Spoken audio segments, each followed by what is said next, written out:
Falamos agora sobre o impacto das altas no preço do petróleo para a economia brasileira em meio à guerra no Oriente Médio. A inflação aqui no país pode aumentar em mais de 1 ponto percentual, além da pressão sobre os juros.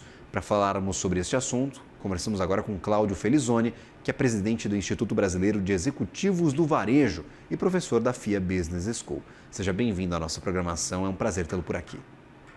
Bom dia, Gabriel, bom dia.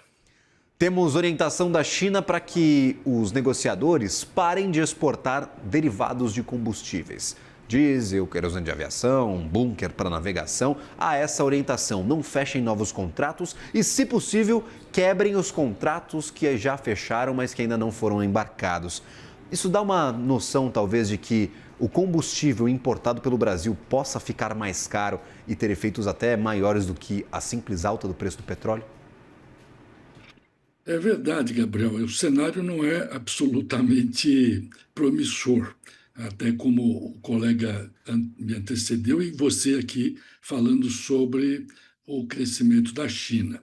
E agora, com essa questão da guerra, particularmente a notícia do fechamento do Estreito de Hormuz, em que pese o fato dos Estados Unidos dar garantia, mas as empresas não estão dispostas a enfrentar esse risco. Nós construímos aqui alguns cenários. Partimos de um preço do barril do petróleo de $70 por barril. Imaginamos duas situações. Uma de um aumento do preço do petróleo da ordem de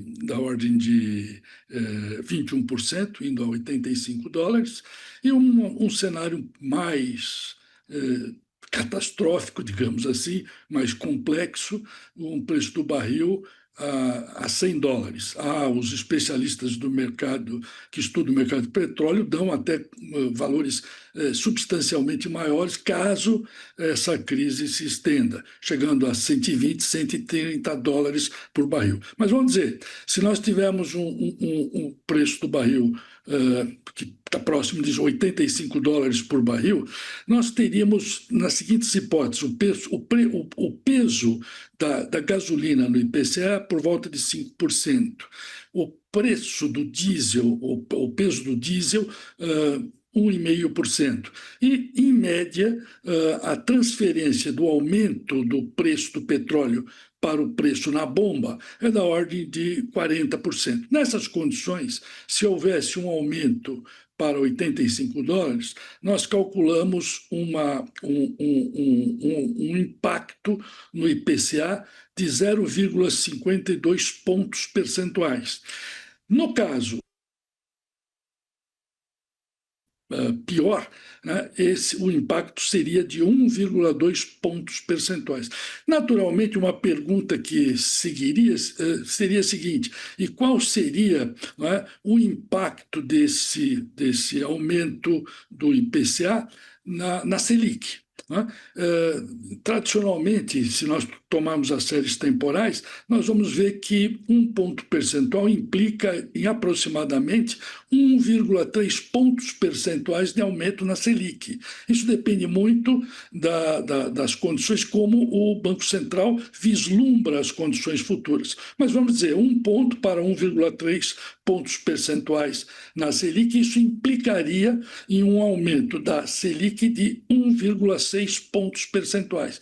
E uma outra pergunta seria: quanto que esse aumento da Selic implicaria no crescimento do PIB? Né? Também levando em consideração as séries temporais, nós diríamos que para cada ponto percentual nós teríamos aí uma redução entre 0,3 e 0,4 pontos percentuais. Então, se nós tivermos aí um crescimento do preço do petróleo por volta para $100, nós teríamos uma redução do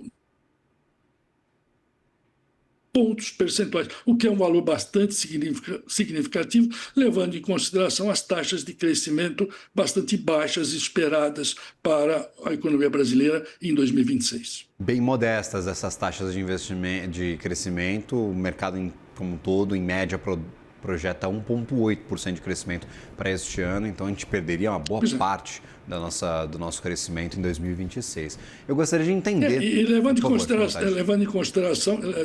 levando em consideração que, evidentemente, que a fixação da Selic depende, evidentemente, das condições futuras. E aqui nós estamos imaginando até de uma forma conservadora. Quer dizer, se houver uma perspectiva mais pessimista, os impactos seriam maiores.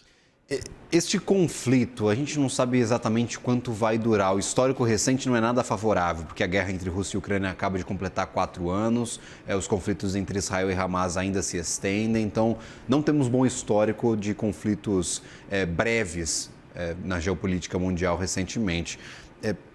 O senhor enxerga, talvez, esse conflito se alongando? Isso vai depender muito, a gente não tem certeza, a gente não tem como saber, não tem como projetar esse assunto. E talvez esse seja o ponto de maior tensão no mercado hoje, não saber o quanto isso vai durar? Exatamente.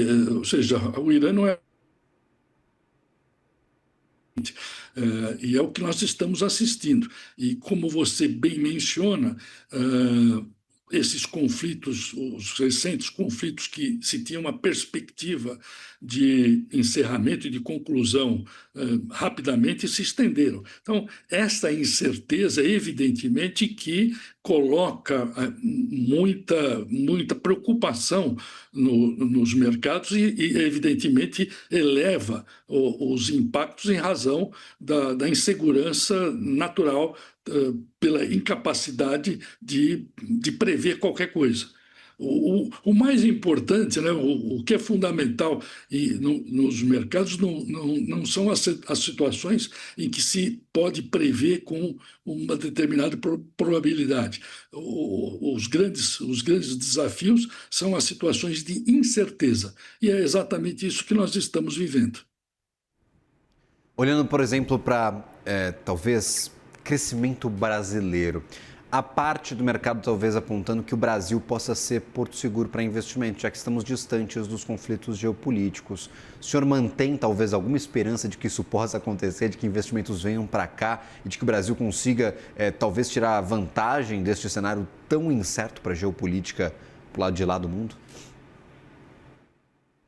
Muito difícil. Eu acredito que as condições internacionais se deteriorando conforme estão ocorrendo, né? Evidentemente que o Brasil, em termos líquidos, me parece, vai sofrer mais do que, eventualmente, benefícios pontuais.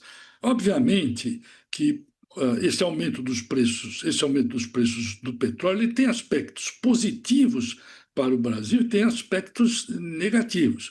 Os aspectos positivos têm a ver, obviamente, que nós somos exportadores líquidos de petróleo e, portanto, isso melhora as condições das nossas contas externas, melhora a distribuição de royalties para os municípios e estados. Isso é positivo.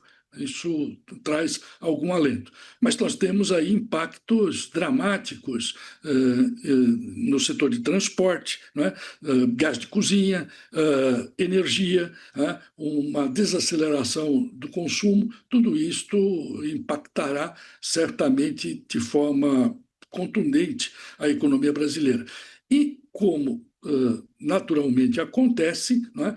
Estes aumentos tendem a impactar mais exatamente as classes menos abastadas. São elas que são afetadas principalmente pelo aumento de preços. Nós sabemos que a inflação ela é um imposto.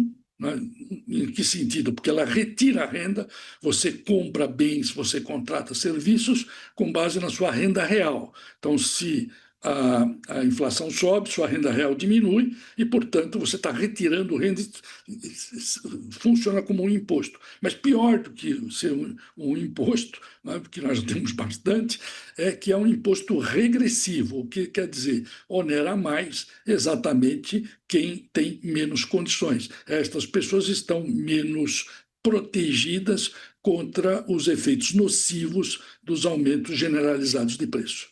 A inflação é aquele inimigo silencioso que vai minando aos poucos nosso poder de compra e afeta quem está mais exposto. É o diabetes, né? É o diabetes.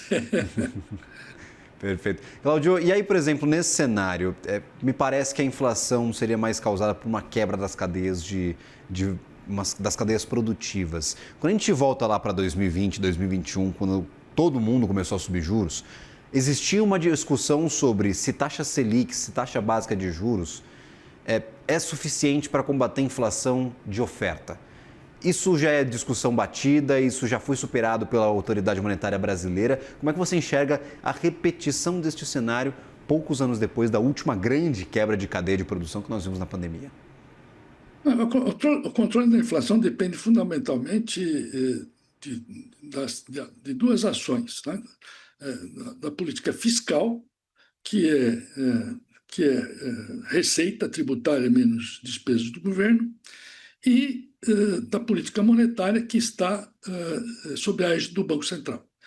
Então, o controle da inflação, eu costumo fazer uma analogia como carregar um piano, né? Carregar um piano é algo bastante complicado, principalmente se for escada acima. E o que acontece? Se você tem dois indivíduos carregando esse piano e um deles alivia a mão, sobra mais para o outro. Então, o que acontece é exatamente isso. Infelizmente, a nossa política fiscal é leniente e sobra mais exatamente para o outro ator, que é o Banco Central, obrigando a elevação da taxa de juros. Se é eficiente ou não, basta ver os resultados